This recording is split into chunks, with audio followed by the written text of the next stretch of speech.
میری آنکھ کھلی تو دیوار گیر گھڑی پر نگاہ پڑتے ہی میں اچھل کر بیٹھ گئے۔ فٹافٹ میں نے اپنے منہ پر پانی کے چھپاکے مارے۔ ناشتہ کرنے کا ٹائم نہیں تھا کیونکہ میرا بنگالی مالک بہت ہی مزاج کا تیز تھا۔ ذرا سی دیر ہونے پر وہ کھڑے کھڑے مجھے نوکری سے نکال دیتا، اور امریکہ میں نوکری کا مل جانا مال غنیمت سے کم نہیں تھا۔ یہ نوکری بھی مجھے میرے دوست کے توسط سے ملی تھی، لہٰذا میں اسے اپنی کسی غفلت کی وجہ سے گمانا نہیں چاہتا تھا۔ میں نے فٹافٹ برساتی لی اور اپنے کمرے کا دروازہ لاک کر کے میں تیزی سے سیڑھیاں اترتے ہوئے نیچے آ رہا تھا کہ اچانک سامنے سے آتی ماریا سے ٹکراتے ٹکراتے بچ گیا۔ ماریا 22-23 سال کی ایک نوجوان لڑکی تھی۔ اس کے والد پاکستانی اور ماں ہسپانوی تھی، لہٰذا اس کے چہرے کے خد و خال میں پاکستانی اور ہسپانوی رنگ نمایاں تھے۔ اس کے والد اس کی پیدائش پر اس کی ماں کو چھوڑ کر جا چکے تھے، تو اس کی ماں نے بھی اپنے بوائے فرینڈ سے کچھ ہی عرصے کے بعد شادی رچا لی۔ لیکن جب اس کے سوتیلے باپ نے اس پر گندی نظر ڈالنا شروع کی تو ماریا نے اپنی ماں کا گھر ہمیشہ ہمیشہ کے لیے خیر آباد کہہ دیا اور یہاں پر بار اٹینڈنٹ کی نوکری کر کے اپنا بوجھ خود اٹھانے کی کوشش کرنے لگی۔ اس کا اور میرا فلیٹ 2nd فلور پر آمنے سامنے تھا۔ امریکی ریاست ٹیکساس کے جس شہر میں رہ رہا تھا وہ ایسکوباریس نامی شہر تھا، جو کہ دنیا کے سب سے امیر ملک کا غریب ترین شہر ہے۔ اس شہر کی 4% آبادی غربت کی لکیر سے نیچے زندگی گزار رہی ہے۔ بہرحال میں چونکہ غیر قانونی طور پر امریکہ میں داخل ہوا تھا، اس لیے میرے پاس کاغذات بھی پورے نہیں تھے، لہٰذا سر چھپانے کے لیے ایسی چھوٹی موٹی جگہ رہائش رکھنا ضروری ہو گیا تھا، اور دوسری طرف کسی اچھی جگہ پر میرے لیے نوکری حاصل کرنا آسان نہیں تھا۔ بہرحال یہ فلیٹ ایسی لوکیشن پر تھا جہاں کوئی پبلک ٹرانسپورٹ، ہسپتال یا ایمرجنسی سروس موجود نہیں تھی، لہٰذا میں سائیکل پر آنا جانا کرتے ہوئے تیل کی پائپ لائن کی تعمیر میں ایک مزدور کے طور پر کام کر رہا تھا۔ میں عموماً جس وقت کام کے لیے نکلتا اس وقت ماریا اپنا آف کر کے فلیٹ میں آتی تھی۔ اس کی اس علاقے میں قائم واحد شراب خانے میں بار اٹینڈنٹ کے طور پر نائٹ شفٹ لگتی تھی۔ مجھے دیکھتے ہی وہ اکثر میرا راستہ روک کر کھڑی ہو جاتی، تو میں براہ راست اس کے چہرے کی طرف دیکھنے کی بجائے اس کے سر کے اوپر سے دیکھتے ہوئے بولتا، ماریا راستے سے ہٹیے، میں پہلے ہی کافی لیٹ ہو چکا ہوں۔ تم کہیں پھینکے تو نہیں ہو؟ وہ میری طرف دیکھتے ہوئے شرارت سے بولی، تو میں نے ایک دم اس کے چہرے کی طرف دیکھا۔ یہ کیسی فضول بات کی ہے تم نے؟ صحیح کہہ رہی ہوں، میں تمہارے سامنے کھڑی ہوں اور تم نہ جانے خلا میں کس کو دیکھ کر بات کر رہے ہو۔ وہ اپنا نچلا ہونٹ دبا کر ہنسی تو مجھے غصہ آنے لگا۔ دیکھو بی بی، میرے راستے میں آنے کی کوشش مت کیا کرو، میں نے تمہیں 100 دفعہ منع کیا ہے، راستہ چھوڑو۔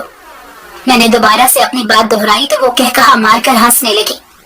بی بی، وہ میرے لفظ کی نقل اتارتے ہوئے بولی، میرا نام تو ماریا ہے، اب تو مجھے کسی ڈسلیکسیا کے مریض لگتے ہو، اتنی جلدی میرا نام بھی بھول گئے؟ تو مجھے اس کی باتوں سے کوفت ہونے لگی تھی۔ دیکھو، مجھے تمہارے نام سے کوئی لینا دینا نہیں ہے، نہ ہی تمہارا نام یاد رکھنے کا مجھے کوئی انعام ملے گا۔